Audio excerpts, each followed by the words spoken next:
Hi, welcome to the next one. In the last video, I was showing you how to use the minor third and the flat 7 on the ukulele to give a little bit of a twang to your blues. In this episode, this part, I'm going to show you some chord variations that you can use. It's a very simple way of making your ukulele sing a little bit better. So we have the first chord, the A7. This isn't the only place on the uke that you can play this chord. I like to go over here. It's quite easy. If you know the chord G, which is one of the first chords you probably learned when you were learning the ukulele, you just move it up 2 frets. You keep the G open because that's what you want to make it in a 7th chord, right? That's your 7. And then that there, that's another A7. You can see that the way I like to vary it this time is so that note is a D. That's on the 5th fret of the A string. It's what is that? This thing called love. It's that basically. When I'm playing this voicing, that's how I like to create that variation. Also, sometimes I take my middle finger off and I play an open A string.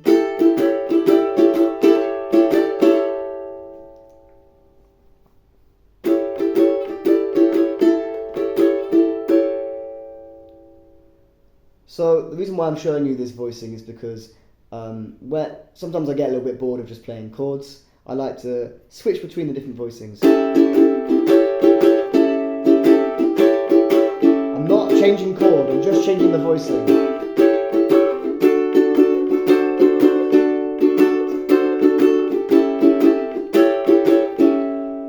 It just makes it sound a bit more melodic, because really what I'm listening out for predominantly is the sound of that bottom A string. Because it's the highest string, it kind of pops the most. So whatever you're playing on that particular string, that's what the listener is going to hear as the melodic element to your strumming.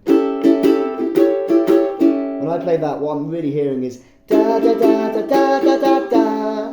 So if I employ the previous episode's stuff with the C,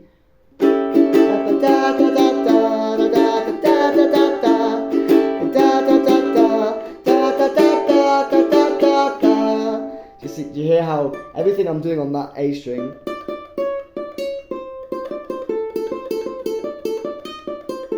all of that is happening on that A string, all the things that are popping. So the voicing I like to play for the D7 is to bar the 5th fret and then put my middle finger on the 6th fret of the C string.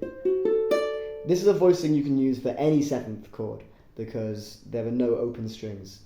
You can think of it as an A7, but then you're just moving it around and barring it.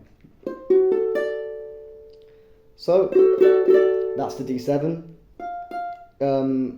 If you want to have some varied stuff on there, I normally like to put my pinky on the 8th fret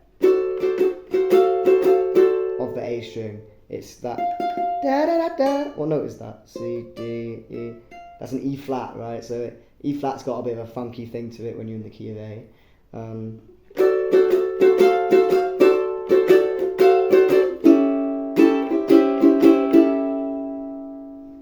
The more I play this, the more I realise this isn't really Delta blues at all. Hence the title. You can call it whatever you like. It's blues. It's how I like to play the blues.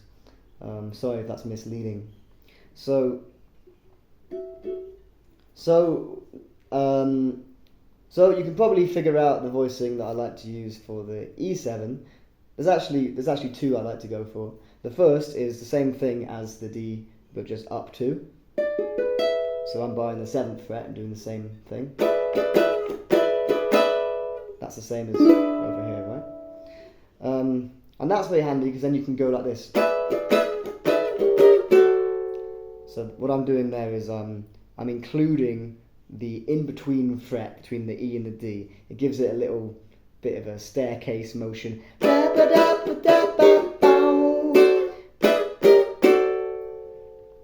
The other voicing I like to do for the E7 is take what I do for the D7 and move it up to. This is the great thing about the uke. There's only 4 strings, so if this is the same as the guitar obviously, but if there's no open strings, you can move your chord up or down and you're playing a different chord.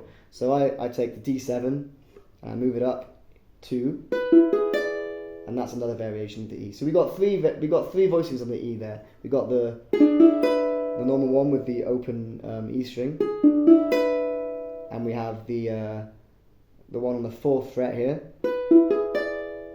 and then we have the one on the 7th fret. So you can use any of those when you're playing E in the blues structure.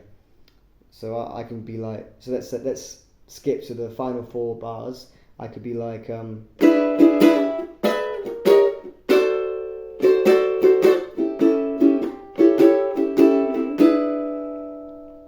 this may seem challenging at first, but once you get the muscle memory of where these voicings are, your fingers will naturally find them, and then you can do all kinds of fun things.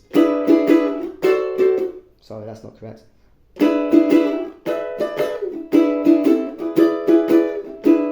So I'm not changing the chord in any of that. I'm just changing the voicing.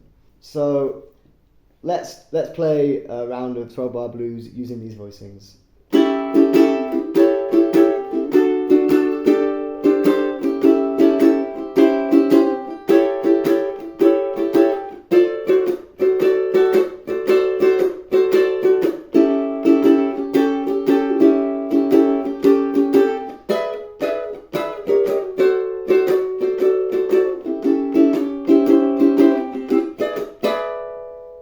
So you see, I'm just moving around and changing the voicings. As for my strumming pattern, I'm just playing a rhythm.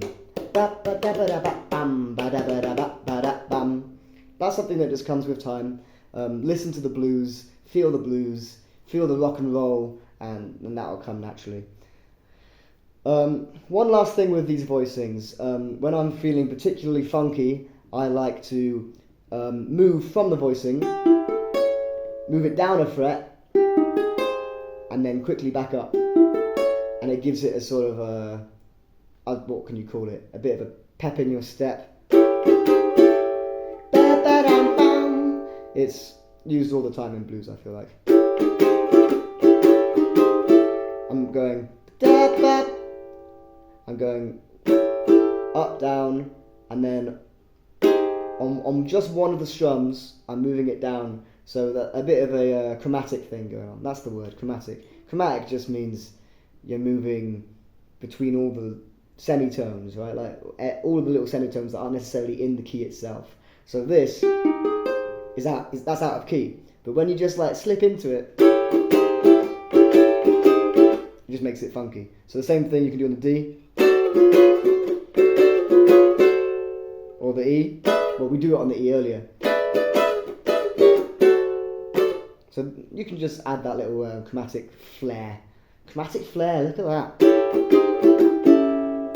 Okay, so that was episode 2 of how to play the Delta Blues-ish on the ukulele.